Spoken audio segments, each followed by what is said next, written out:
এই ধরনের অনুষ্ঠানে আমি উপন্যাসের সাধারণত আসেন আমি দেখিনি বহু বছর। এবার আমি এবং প্রদীপ সেনগুপ্ত যখন দেখা করতে গেছিলাম তখনও উনি কিছুটা ভেবে তারপর সম্মতি দিয়েছেন। আমি নিজেও আজকে যদি দর্শক আসনে থাকতাম ওদের আরো বেশি খুশি হতাম, কারণ অপর্ণা সেনকে এই ধরনের অনুষ্ঠান এরকম ভাবে পাওয়াটা একটা অভিজ্ঞতা। এনাদের যে আসতে রাজি হয়েছিল এই সৌজন্যের জন্য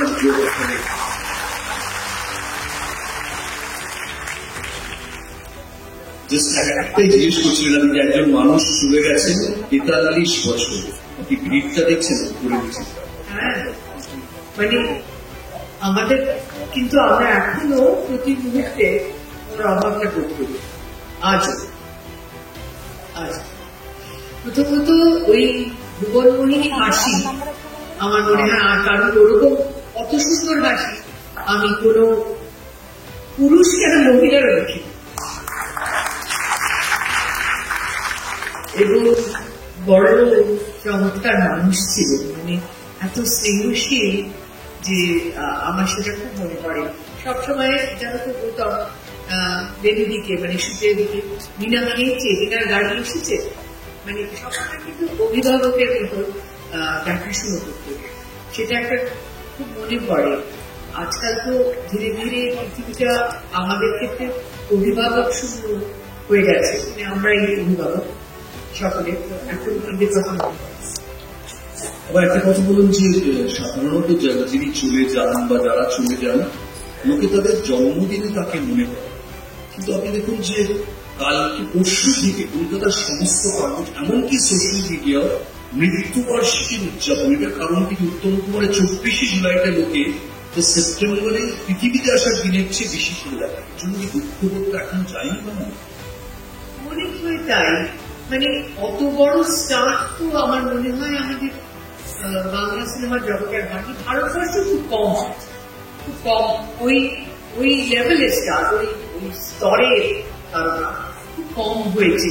একটা অদ্ভুত জিনিস আমাকে একবার বলেছিলেন, একজন কে বলেছিলেন মনে করছে না, কিন্তু বলেছিলেন যে উত্তম কুমারের এতখানি জনপ্রিয়তার কারণ হচ্ছে সমস্ত মেয়ে ওকে প্রিয়তম বলে ভাবে, সমস্ত দিদিরা ওকে ভাই বলে ভাবে, সমস্ত মায়েরা ওকে ছেলে বলে ভাবে, আর সমস্ত ছেলে মেয়ে সবাই ওকে, যারা ছেলে মেয়ের সমান বয়সে, তারা সবাই ওকে অভিভাবক হিসেবে ভাবে। মানে প্রত্যেকেই কোনো না কোনো একটা আত্মীয়তার সম্পর্ক উত্তম কুমারের সঙ্গে প্রত্যেকের হয়ে গেছে, হয়ে যায় সিনেমা। লিলি চক্রবর্তী একটু আগে বলছিলেন গ্রিন রুমে বসে যে উনি উত্তর কলকাতায় বরাবর থেকেছেন, উনি উত্তর কলকাতা উত্তম কুমারের ফিল্মের লাইনে দেখেছেন দুজন মহিলাকে মারপিট করতে। আপনি এত সিনেমায় কাজ করেছেন, 12টা সিনেমা আমি দেখছি ফিল্মোগ্রাফিতে, বীর সাহেব, আলোর ঠিকানা, অপরিচিত, অলঙ্কিত নয়ন, সোনার খাঁচা, কায়াহীনের কাহিনী, যদুবংশ, রাতের রজনীগন্ধা, কাজললতা, এখানে পিঞ্জর, জয় জয়ন্তী, নিধিরাম সরকার, এর প্রায় ৮০ সুপার। আমি তো দেখেছিলাম অনেকগুলো ছবি করেছি। আরেকটা ছবি দিচ্ছি, একটা পোস্টার তৈরি হয়নি, জগন্নাথের তীর, এটা নাকি হওয়ার কথা ছিল, ঠিক সত্যি? জগন্নাথের তীর, হ্যাঁ আমার আচ্ছা মনে পড়ছে জগন্নাথের তীর একটা ছবি, পোস্টারটাও দেখলাম, কিন্তু উনি তাড়াতাড়ি চলে যাবেন অকাল প্রয়াণে, সেটা সেই অকাল প্রয়াণের জন্য আমারও ওর সঙ্গে আরো অনেক ছবি করা হতে পারত, কিন্তু হলো না। কিন্তু এই যে মহিলা ফ্যানদের মধ্যে কি ছিল যে মহিলাদের এইরকম দুর্নিবার আকর্ষণ? আমি কিন্তু জানি না, একটা তো ওইরকম হাসি তো ছিল, আর মানুষটি বড় মানে একটা জিনিস যে উনি না মোটামুটি শান্ত, আমি যেরকম দেখেছি যে একটু মৃদু মৃদু হাসছেন, মানে খুব এগিয়ে গিয়ে ঝাঁপিয়ে পড়ে কারোর সঙ্গে আলাপ করা বা ওরকম কিন্তু করতেন না, ফলে একটা দূরত্ব থাকতো এবং উনি সেটা বলতেন যে তারকা হিসেবে তোমাদের উচিত একটা দূরত্ব রাখা। তো এই দূরত্বটা ছিল বলে আমার মনে হয় আরো বেশি মেয়েরা এরকম, অনেক মহিলা অত্যন্ত অসভ্যতা। আমি সেটাও দেখেছি, আমি দুঃখের সঙ্গে বলছি, নিজে মহিলা হয়ে মানে ছেলেদের বাথরুমে গেলে মেয়েরা ঢুকে আসছে এরকম ধরনের, এই ধরনের অসভ্যতা মহিলারা করেছেন। আমি জানি, কারণ আমার স্বামী কল্যাণ রায় তখন লিখেছি নিউ জার্সিতে ছিলেন, যখন উত্তমবাবু গিয়েছে তখন উত্তমবাবুকে নিয়ে গিয়েছিলেন একটু মানে একটু একটা জায়গা দেখে, বলেছিলেন যে একটু ভিড় না, আমাকে কোনো একটা ভালো জায়গায় নিয়েছিল, দেখতে চাই আমি জিনিসটা। ওর একটা উৎসুক মন ছিল। আমি গ্রিন রুমে দেখেছি ওকে, আমি খুব আমার ভালো লেগেছিল দেখে যে উনি বসে বসে কি করছেন শুটিংয়ের অবসরে না, এই পরশুরামের লেখা মহাভারত, মানে আমার এত চমৎকার আছে বসে মহাভারত। তো এটা তো অনেকবারই করা যায় শুধু, সেটা আমার দেখে খুব ভালো লেগেছিল। তারপরে ও চলো চলো চলো আমরা সেটা, মানে আমাকে খুব সত্যি। আপনার প্রিয় একজন পরিচালক, আমি 3 জন পরিচালক আপনার প্রিয় 3টে প্রশ্ন দিয়েছি আপনাকে করার জন্য। হ্যাঁ, প্রথম প্রশ্ন পরিচালক সুমন ঘোষ। আচ্ছা, সুমনের প্রশ্ন হচ্ছে যে রিনাদি, আপনি সৌমিত্রদার সঙ্গে এত বছর কাজ করেছেন, সৌমিত্র ভীষণ পপুলার ছিলেন, প্রতিবন্ধীর একটা উপন্যাসী আছে নায়কের প্রবেশক ইসলামের মৃত্যু করে তারা বাড়িতে পাড়াতে ঢুকছেন, ভেঙে করেছিলেন, কিন্তু কি ছিল উত্তম কুমারের মধ্যে যেটা জনপ্রিয়তা সৌমিত্র ছিল না, কেন ছিল? সুমনের প্রশ্ন।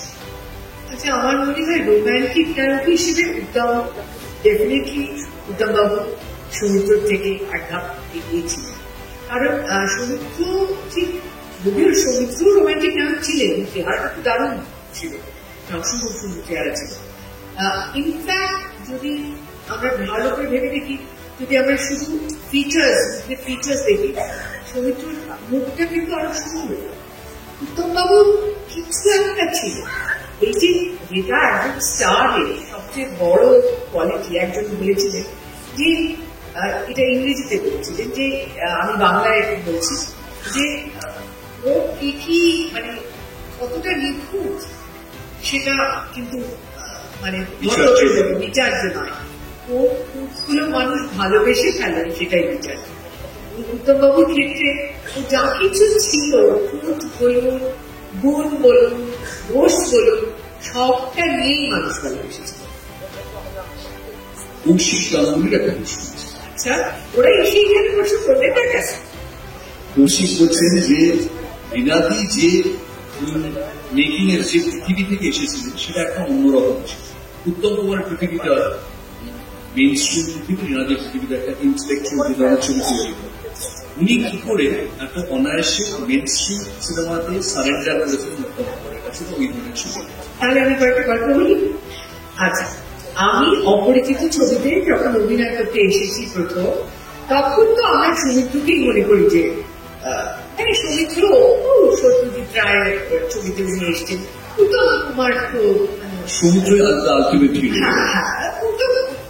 মানে অভিনেতা। উত্তম কুমার নায়ক ছিলেন, বড় অভিনেতা। আসলে ছোটবেলা থেকে না খুব বেশি আমি মূলধার ছবি আমাকে দেখতেই যাই, আমি সব পরে বড় হয়ে দেখেছি। উত্তমবাবুর সঙ্গে আলাপ হওয়ার পর বিশেষ করে বেছে বেছে দেখেছি। তো আমি যখন অপরিচিততে কাজ করতে এলাম, তখন আমি ভাবছি আমরা ভীষণ সব, মানে এখন মনে হয় যে আমি ঠাপ্পা ধরতে পারিনি ওই বয়সে। তো উনি এলেন, তখন উত্তমবাবু মাঝে মাঝে রোগা হতে না রোগা, মানে একটু মোটা হয়ে গেলে আবার ভীষণ ব্যায়াম ট্যায়াম করে আবার রোগা হতে। তো সেখানে উনি রঞ্জনের রোলটা করছেন। তো এসেছে সাপোজ তুমি সুনিতা অর্থাৎ আমাকে কিনছে, তো একটা বোধহয় একটা শার্ট অনেকটা খোলা, একেবারে বিশে, মানে মুখটা ছোট আর হাতটা চড়া, একটা চাবি ঘোরাতে ঘোরাতে ঘুরতে। তো আমাকে দেখে শুধু হাতটা স্লো হয়ে গেল, মুখে একটা রেখাও বদলাল না, শুধু আঙুলের চাবি ঘোরাচ্ছে, সেটা আস্তে আস্তে ভিড় হয়ে গেল। আমি বললাম, বাবা মানে ইনি তো দারুণ অভিনেতা, শুধু একটা আঙুলের মধ্যে দিয়ে বুঝিয়ে দিলেন রিয়াকশন। সেই দিন আমার গায়ে ঠান্ডা দিয়েছে। তারপরে আরো একটা ঠিক অসম্ভব হেল্প করতেন। আমি বলছি, আমি তখন ছোট মেয়ে, মানে রীতিমতো আজকাল আসে যার তার থেকে ছোট। তো আমি তাও সাহসী শরীর দত্তকে তখন বেশ মানে নাম করা পরিচালক শরীর দত্ত অনেক বড় বড় ছবি করেছে। আর আমি করছি প্রথমে এই একটা মূলধারার ছবি করতে এসেছি, সেটা একদিকে উত্তম কুমার একদিকে সৌমিত্র চট্টোপাধ্যায়। আর আমি তো কিছুই জানি না, ভীষণ ভয় পেতাম। সৌমিত্র থাকলে আরো বেশি ভয় পেতাম। একদিন সৌমিত্র জিজ্ঞেস উত্তম থাকলে তো ঠিকই অভিনয় করো, সৌমিত্র থাকলে তুমি এরকম করো কেন? তখন আমরা তো সৌমিত্র কাকা বলতাম, সুতরাং ওকে একটু ভয় পেতাম। তো উত্তমবাবুকে উত্তমবাবু আর আমি একটা পার্টিতে এসেছি, যেখানে আমি অনেক মদ্যপান করেছি, এবং তারপরে আমাকে সৌমিতা বলছে এবার তুমি চলে যাবে। কিন্তু আমি ব্যাগটা যে নিয়ে বেরোবো তাতে মনে হবে যে আমি মদ্যপান করে এতটা সচেতন ব্যাগটা নিয়ে বেরোচ্ছি। ব্যাগ নেবে কেন?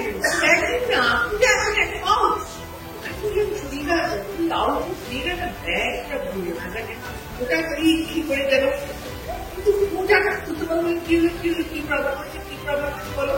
তো আমি বললাম যে এটা আমার প্রবলেম। ও ঠিক আছে, হ্যাঁ ঠিকই বলেছে, ঠিকই বলেছে। শরীর আমি বলছি কিনা তুমি এদিক ওদিক আঁকড়া, তখন আমি বলবো কি হয়েছে কি হয়েছে, তখন তুমি জোরে জোরে তারপরে আমি তুমি খুঁজে দেব। এটা কিন্তু আমাকে এরকম ভাবে অবশ্যই কৌশিকের একটা সাব প্রশ্ন, সেটা হচ্ছে যে আপনি সৌমিত্র কাকা থেকে রোমান্টিক অভিনয়ের জন্য কাকাটা উড়িয়ে দিলেন। না, আমি উড়াই না। সৌমিত্র বাবু কেউ এরকম বলতে কতদিন কাকা বলবে, এটা ওর ভার্সন। আর আমার ভার্সনটা হচ্ছে যে সৌমিত্রই আমায় বলেছিলেন যে কতদিন আর কতদিন কাকা বলবে। আর ওদিকে সৌমিত্রর ভার্সনটা হচ্ছে যে রিনা এসে আমায় বলেছিল যে আমি আর কাকা বললে আমি তোমার সঙ্গে রোমান্টিক অভিনয় করতে পারছি না। এটাই মোর পপুলার ভার্সন সৌমিত্র বেশি বলে বেরিয়েছে, আমি তো বলেছি। এবার মিঠুন চক্রবর্তী একটা সময় আপনাকে রিনাদি বলতেন, তিথির সময় দিটা উড়ে গেল, রিনা হয়ে গেল। আচ্ছা, কৌশিকের প্রশ্ন, এতগুলো রোমান্টিক ছবিতে এবং সুপারহিট ছবিতে কাজ করে উত্তম কুমার আপনার কাছে যাকে প্রেমে করতে মেয়েরা ভালোবাসে তাকে আপনি আপনিতে রেখে দিলেন। আপনি কি উত্তম বাবু? কোনোদিন দাদা বলিনি, কোনোদিন দাদা বলি। এটার জন্য রিনাদি কিন্তু নীরবতা পালন করা উচিত। কোনোদিন দাদা বলিনি। ইনফ্যাক্ট দেখি মাঝে মাঝে করতেন এই যে তোর দাদার সঙ্গে এত রোগা থাকলে তোর দাদার সঙ্গে অভিনয় করবি কি করে, আর একটু গাড়ি বছরে হওয়া দরকার এইসব করবে। আমি বলি একটু নিচ্ছে তো লোকে, কেন তুমি জ্বালাচ্ছিস? তো এটা কিন্তু উত্তমবাবু একটা কি বলছিলেন, সরি কি বলছি, হ্যাঁ দাদাটা আমি কোনোদিন বলিনি। আমি আমার রোমান্টিক নামে কাউকেই দাদা বলি, যে সৌমিত্র কাকা বলতেন, ছোট কাকা। সৌমিত্র যখন থেকে বললেন যে কাকাটার আমার ভার্সন, যে কাকা তুমি আর কাকা থেকে, তারপর থেকে আমাকে সৌমিত্র বলতে হবে। তখন উনি বললেন এই কি দাদা বলতে পারবো? আমি বললাম কাকা থেকে দাদা, কাকা থেকে দাদা। আবার কৌশিকের প্রশ্ন, যে আপনি যাকে বলছেন তার সঙ্গে রোমান্টিক সিন করা কিভাবে সম্ভব? মানে আমি কি তাহলে তো আমার সবচেয়ে বেশি রোমান্টিক সিন করা উচিত বলে এসব। আমরা তো অভিনয় করছি, আমি ওকে আপনি বলছি, উত্তমবাবু বলছি, কিন্তু যখন মেয়ের সাথে অভিনয় করছি তখন তুমি বলছি কি অসুবিধা আমার। তো কারণ মানে সত্যিকারের জীবনটা তো আর অভিনয় না, অভিনয়টা তো অভিনয়। যে অপন্যাসী পরিচালক হয়ে যুগান্ততে অঞ্জন দত্ত রূপাকে বলেন একটু প্রেম কর তাহলে সুবিধা হবে, তিনি কি করে এটা করবেন? আমি বলিনি, প্রথমত আমি বলি এই সমস্ত গল্পগুলো কিরকম পাল্টে পাল্টে এসে পৌঁছচ্ছে। আমি তাকে ঠিক করে বলে দিচ্ছি, সেটা হচ্ছে যে ঋতুপর্ণ গিয়েছিল, ঋতু ওখানে গিয়েছিল বলে জানাস কি রূপার অঞ্জন প্রেম করছে। আমি বললাম তুই চুপ কর, তোকে কিচ্ছু করতে হবে না, প্রেম করছি করুক, আমাদের চলতে হেলে। এইটা আমি বলেছি, আমি ওদের প্রেম করতে বলছি। আমি অঞ্জনকে বলছিলাম একটু ওর সঙ্গে কথা কথা বল, একটু সহজ করেছি, এইটুকু বলেছি। এই যাকে মানে কি বলবো, হাজার হাজার মাইল দূর থেকে মেয়েরা দেখার জন্য লাইন দিত এবং প্রত্যেকে ক্রাশ ছিলেন, বিভিন্ন কত ঘটনা আছে। তাকে সামনে থেকে এতগুলো ছবিতে দেখে আপনি প্রেমে পড়লেন না কেন? প্রথমত তো উনি অনেক বড় আমাকে কোথাও, উনি অন্তত 20-25 বছর বয়সের বড়, কারণ মানে আমার বয়সটা ওর ছেলের বয়সের কাছাকাছি, গৌতম আর আমার বয়সটা কাছাকাছি। কিন্তু কতবার বলেন আমার মার সঙ্গে অনেক বেশি ম্যাডাম দাস শব্দ বলতে গেল আমাকে দেখা হলে মা কেমন আছে বেশি খুব ইনসাল্টিং, রোম্যান্টিক নায়িকা দেখা হয় না জিজ্ঞেস করছে মা কেমন।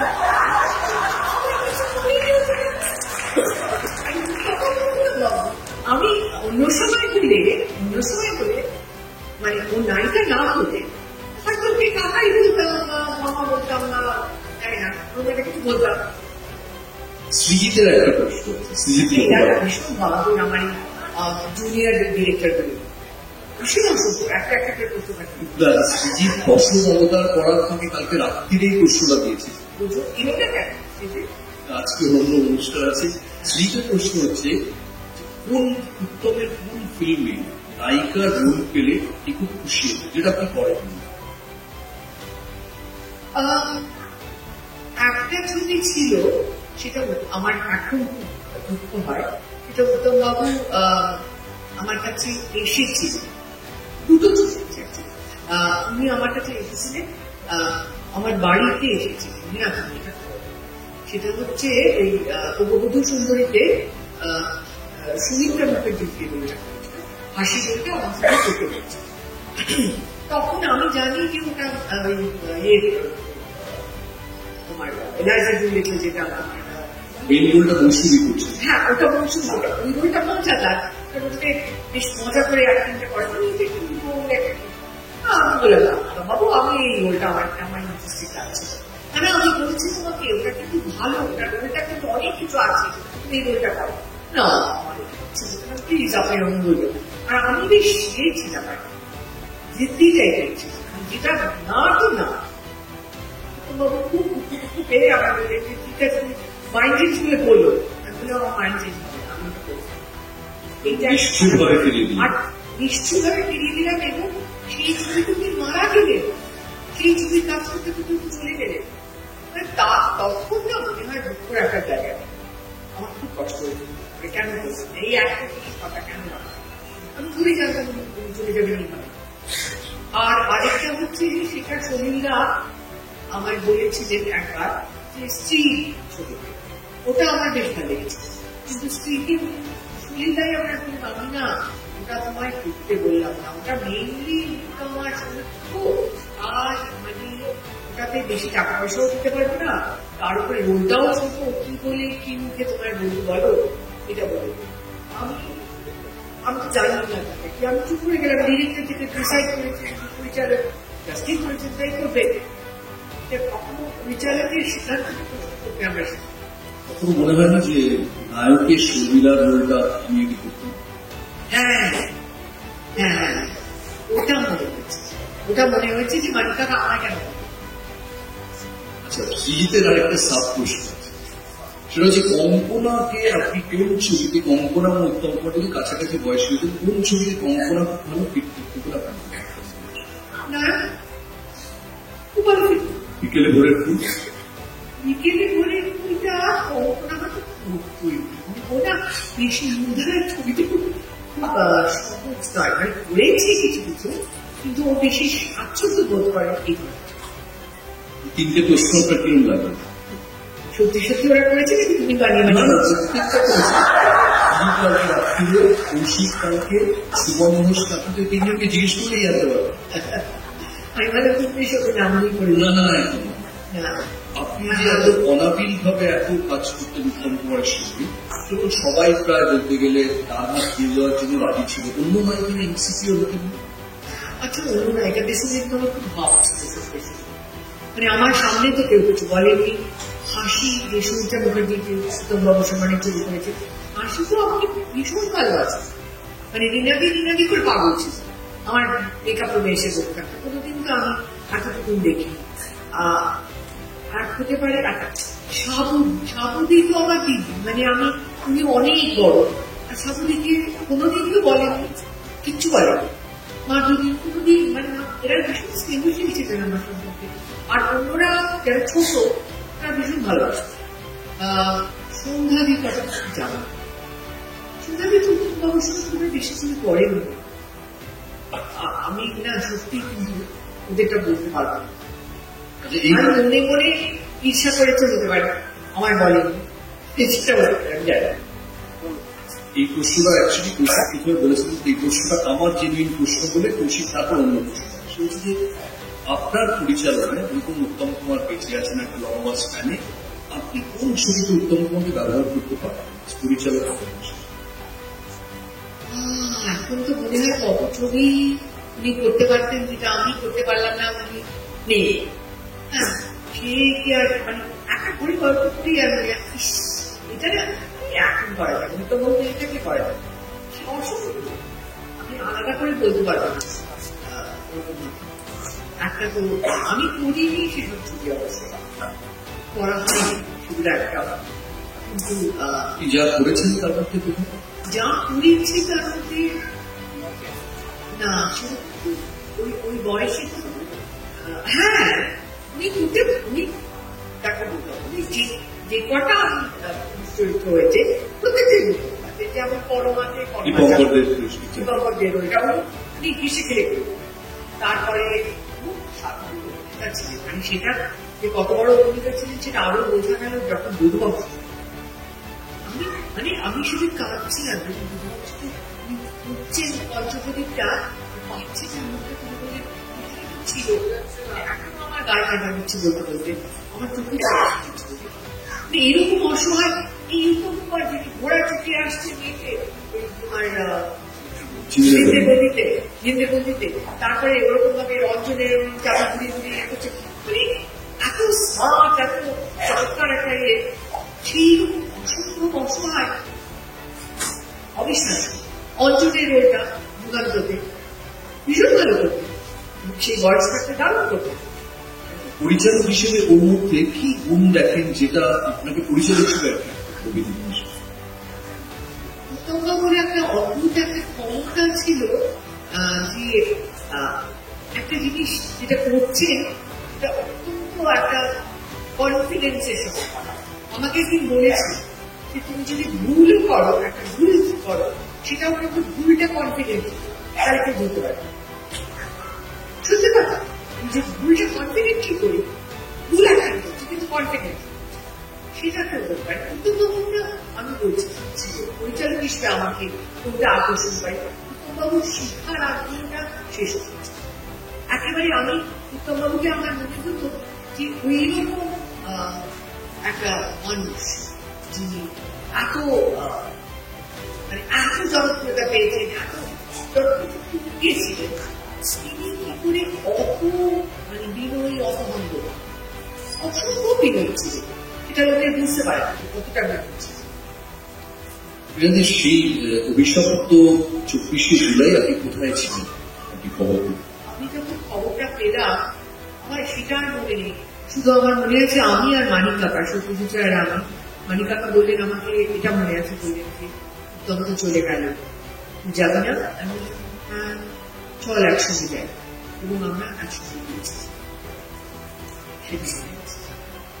মানে ইমিডিয়েটলি 1 বছর পরে সেই সময় কি মনে হয়েছিল যে একটা প্রচন্ড শক্ত বটে? হ্যাঁ, আমার শুধু মনে হয়েছিল, আমার অ্যাকচুয়ালি খুব রাগ হয়েছিল ওই সময়টা, বার করে ওরা কেন স্বপ্নে আছে। ওই ছবিটাতে অববধূ সুন্দরী, সেই অভিশপ্ত ছবি যেটাকে আমি বললাম না, সেটাতে কেন উনি খুব ক্লান্ত ছিলেন এবং উনি চাইছিলেন না করতে, কিন্তু যে কোনো কারণে, আমি কারোর নাম করবো না, কিন্তু বারবার শর্ট নিতে হচ্ছিল, এবং যিনি ইনসিস্ট করছিলেন শর্ট নিতে তিনি বেশি ইম্পর্টেন্ট মানুষ ছিলেন।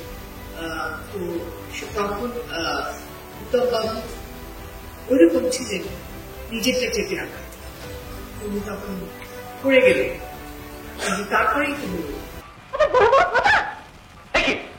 চলে যাচ্ছ, ঠিক আছে, যাওয়ার আগে শুনে যাও, ওই মেয়েকে তোমাদের সমাজের উপযুক্ত করে তোমার নাকে, বিশেষ করে তোমার লুলুদির নাকে যদি ঝামা না কষে দিয়েছি, তাহলে আমার নাম গগন সিং।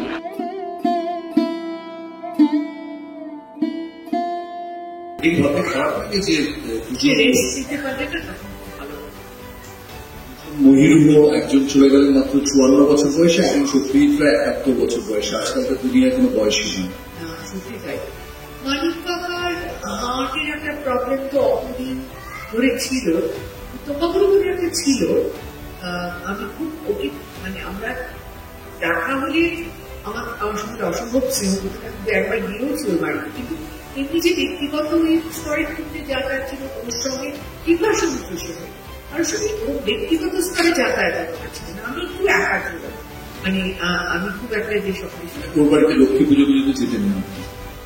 না যাইনি, তবে গানে আসলে দেখেছিলেন আমার মনে আছে, দুজনেই গান গাইলেন, মেলোডিও গাইলেন এবং তোবাবুও গাইলেন, সেটা মনে আছে। এবং হ্যাঁ গিয়েছি ওরকম একটা মানে এই এত 12টা সিনেমা করেছে, পূর্ণিমা রাত্রিরে উত্তম কুমার কখনো আপনার জন্য গান হয়নি? না, একটা ভীষণ মজার ঘটনা মনে পড়ছে। সেটা হচ্ছে কাজললতা ছবিতে, যেটা বিকাশ রায় পরিচালনা করেছে, সেটাতে আমাদের বিয়ে হচ্ছে, তো সব কটা জিনিসই রয়েছে যা যা বিয়েতে হয়। আর উত্তমবাবু আমার পিছনে থাকছে তখন দিতে, হ্যাঁ জানি না তো সব কিছু হয়ে গেল, সুদেশ তো হয়ে গেছে আগে। আরে এবারে তো অমুকটা হলো, এবার তখন তো মতো আমি তো তোমার তো আমার সঙ্গে বাড়ি ফিরতে হবে, আজকে তোমার সঙ্গে আমার বিয়ে হয়ে গেল, এইভাবে টাকাচ্ছি। আর আমার মনে আছে যে আমি যখন যাচ্ছিলাম সেটে, তো উত্তমবাবুকে আমি বলছিলাম, আচ্ছা বৌদিকে তখন গান গিয়ে মাফ করেছিলেন, আমাদের প্রতিদিন একটা গান শোনান, গান শোনান শুনেছি আপনি দারুণ গাইতেন, বৌদিকে গান শেখাতে যেতেন, সেইভাবে আপনাদের ট্রেন হয়। অনেকগুলো কথা মেকআপ ম্যান রয়েছে, মানে তখন থেকে অ্যাসিস্ট্যান্ট ডিরেক্টর রয়েছে, অনেক একটা রেটিং যেত। এই বৌদিকে গৌরী দেবী না সুপ্রিম গৌরী কানিস মাত্র ছিল, সুপ্রিম ছিলেন। যাই হোক, তো তখন আমাকে বলছে, আমি বললাম যে একটা গান আপনি শোনালেন না, আমরা করুন একটা গান শোনার সৌভাগ্য হলো না। তখন বলছেন আমার কাঁধে একটা হাত দিতে। আরে এইভাবে কি হয় তোমার কথা বলতে, পূর্ণিমার রাত চাঁদ দিচ্ছে, তুমি আমি একা, তখন গান শুনি। কিন্তু সবাই সঙ্গে বলতো, আর আগে একা থাকতে কোনোদিন না, মানে একা আমি হয়তো মুশকিল করছি, কোনো দিন একটা বেঁচে যায়, কিন্তু এরকম সকলের সামনে এটা খুব ঠাট্টা ছিল। তো আমার থেকে গান গাওয়ার বিশেষ খুব একটা ইচ্ছে হয়েছে তা না, ছবি করে আমি খুব সন্তুষ্ট ছিল। রোমান্টিক অভিনয় কোনো টিপস পেয়েছেন? হ্যাঁ পাইনি আবার, মানে মেন সাহেব করতে গিয়ে আমি রোমান্টিক অভিনয় করতে শিখলাম। মানে উত্তমবাবুরেও কিন্তু চুপ করে থেকে শুধু একটা লোক এত সুন্দর করতেটা হলো, মানে আমি ভাবলাম যে বা এটা করা যায়, এটা করা যায়, তুমি আমাকে ভুলেও দিতে, তুমি এখান থেকে আমি তোমার মানে লুকিয়ে তোমার পিঠে হাত রাখবো, এটা বলে দিতে, আর শটের আগে শটের মধ্যে এটা করবো। আর তুমি যেটা চমৎকার লাগলো, একজন অভিনেত্রী, আমি সহ অভিনেত্রী অভিনয় করলে সঙ্গে সঙ্গে সেটার একটা রেসপন্স হয়, বা আমি কিছু করলে সঙ্গে সঙ্গে ওনার ওর তরফ থেকে একটা রেসপন্স হয়। এইটা যখন এই লেনদেনটা হয় তখন খুব ভালো লাগে, মানে সেটা তো একটা এক লেভেলের একটা ট্রেনিং, মানে আলাদা করে আর বাইরে ট্রেন করার আমার এটা যে আমরা প্রায় শেষ দিকে চলে এসেছি। একটা মেঘেডাকা তারা একটা বিখ্যাত ডায়লগ ছিল, স্পর্শী দ্বারা আমি বাঁচতে চাই।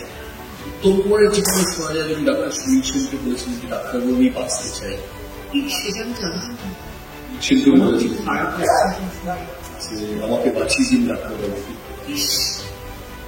আর উত্তমবাবু যেরকম মানুষ ছিলেন, উনি হয়তো ভাবছেন কত প্রডিউসারের ক্ষতি হয়ে যাচ্ছে, উনি সেটা আমি নিশ্চিত জায়গায় বুঝতে পারছি।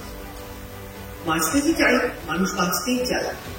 আর তাছাড়া এই অবশ্যই শেষ হয়নি, আরো কত কত প্রডিউসারদের সঙ্গে কাজ হয়েছে, সেগুলো তাদের সব ছবি আঁকতে যাবে, কিন্তু একটু ভাবতে এরকম মানুষটাই ছিল। একদম লাস্ট কোশ্চেন রাখবো যে একটা স্কুল অফ থট আছে, যে একটা চিন্তাধারা যে ইতিহাস থেকে কেউ যদি হঠাৎ অন্তর্ধান করে যায়, সে ইতিহাসে চিরজীবিত। John F Kennedy, Subhas Chandra Bose, Netaji বলেছে, উত্তম কুমার কি তাই হলেন 54তে চিরজীবিত? হ্যাঁ, উত্তম কুমার 54তে না গিয়ে বেশি বয়সে গেলেও চিরজীবিত আমার ধারণা। কিন্তু হ্যাঁ, ঋতুপর্ণ যেমন অল্প বয়সে চলে গেল, এবং ঋতুপর্ণকে এখনো আমরা মনে করি ভীষণভাবে। আমার শুধু তালা শক্ত হয়েছিল, তাছাড়াও উত্তমবাবু কিন্তু আমার মনে হয় উনি চিরজীবী হয়েই থাকবেন, কারণ উনি যখন বেশি বয়সে জন্ম করেছেন সব সেগুলো একই রকম সেরকমই জন্ম ঈশ্বর এসব খুব ভীষণ জন্ম। অনেক ধন্যবাদ।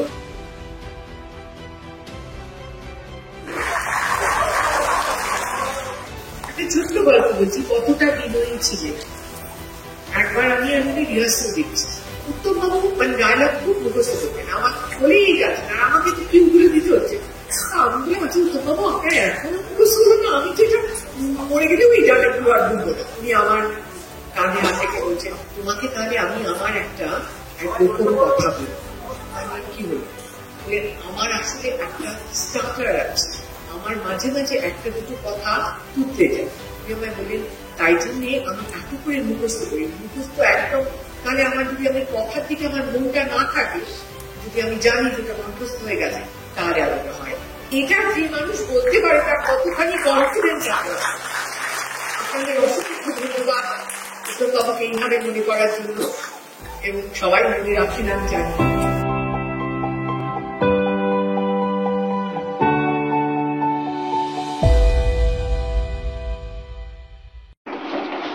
Excuse me, একটা autograph. Oh yes, certainly. আমার খুড়তুতো বোনের জন্য।